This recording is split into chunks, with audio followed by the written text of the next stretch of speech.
लेखक ऐसे किसी अंधविश्वास को बढ़ावा देने का समर्थक नहीं है। इस कहानी का उद्देश्य केवल दर्शकों का मनोरंजन करना है। चारों तरफ एक अजीब सा सन्नाटा फैला हुआ था। पूरा गांव इस यकाकक घटित हुए अनहोनी से दहल गया था। कितना विभत्स नजारा था वो, देखते ही रूह कांप उठती थी। गांव के सरपंच तेजबली सिंह के घर के बाहर भीड़ बढ़ती ही जा रही थी। धीरे धीरे गांव के लगभग सारे आदमी जमा हो चुके थे। जो भी उस शरीर को एक बार देखता उसकी चीख निकल जाती। वैसे शरीर तो बस नाम का ही था। दोनों हाथ पैर अलग अलग थे, जिनकी उंगलियां नदारद थी। मुंडी धड़ से अलग होकर दूर पड़ी थी। पेट से अतड़ियां बाहर निकल बिजबिजा रही थी।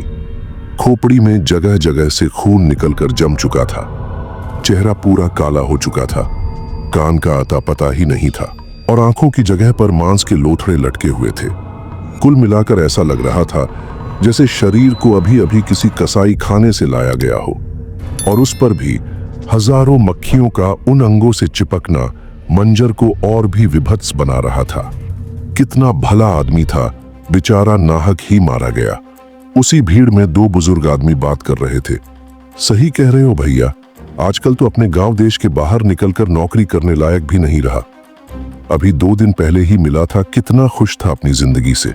कह रहा था, चाचा हमारा ट्रांसफर यहीं पर हो गया है, परसों तक ट्रांसफर लेटर भी मिल जाएगा। इस बार सहारनपुर जाना हमारा आखिरी बार होगा, 2 दिन में वापस आ जाएंगे। कुछ शाइन वाइन की बात कर रहा था बेचारे। तेजबली भैया एक ही ठो लड़का था, वो भी इतनी दर्दनाक मौत मारा गया। लेकिन एक बात हमारे पल्ले नहीं पड़ रही राजपति, आखिर उसकी किसी से ऐसी क्या दुश्मनी हो सकती है कि उसे ऐसी मौत मरना पड़ा, वो भी बाहर में। अरे ई कौन दुश्मनी वुश्मनी ना ही है भैया, ई तो ओही राकेश की औरत का काम है। एक तीसरे आदमी ने उन बुजुर्ग की बात काट के अपनी बात रखी। कितनी बार कहे कि कुछ उतारजोक करवा लो, लेकिन नहीं कहते रहे कि रमेश इन सब चीजों को नहीं मानता। देखो चली गई बेटे की जान, ये क्या कह रहे हो राम बाबू? आजकल के जमाने में कौन इन सब बातों पर विश्वास करता है? हम सही कह रहे हैं भैया। अगर सरपंच जी ने हमारी बात मानकर समय रहते इसका निदान करवा दिया होता तो आज उन्हें इतनी बड़ी कीमत ना चुकानी पड़ती। अब कल का ही किस्सा ले लो। जब रमेश के मौत की खबर आई थी तो राकेश की मेहरारू जॉन खुशी मना रही थी कि क्या बताएं। क्या बात कर रहे हो राम बाबू? एक मरी हुई औरत कैसे खुशी मना सकती है? अरे ये अपने आंखी देखा हाल बता रहे हैं भैया। यकीन ना हो तो मुन्नन से पूछ लियो। उसी भीड़ में से मुन्नन को बुलाते हुए, ए मुन्नन, तनिक बताओ तो भैया को कल रात वाली घटना। हाँ चाचा, राम बाबू चाचा सही कह रहे हैं। कल रात जैसे ही रमेश भैया के मरने की खबर आई, वैसे ही हमारे घर के छत पर तांडव शुरू हो गया। इधर रोवाई पिटाई जोरों पर मची थी और उधर पूरा घर खटखट फटफट के विचित्र आवाज से गुज रहा था। ऐसा लग रहा था जैसे कोई पत्थर फेंक रहा हो। ध्यान लगाने पर पता चला कि वो आवाज छत पर से आ रही थी, लेकिन छत पर अकेले जाकर देखने की हिम्मत नहीं हो रही थी। पता करना भी जरूरी था कि आखिर छत पर यह पत्थर कौन फेंक रहा है। कोई युक्ति न सूझने पर हम 6-7 लोगों को राजी किए, जिनमें राम बाबू चाचा भी थे, और पहुंच गए छत पर। वहां जाकर देखे तो कोई नहीं था।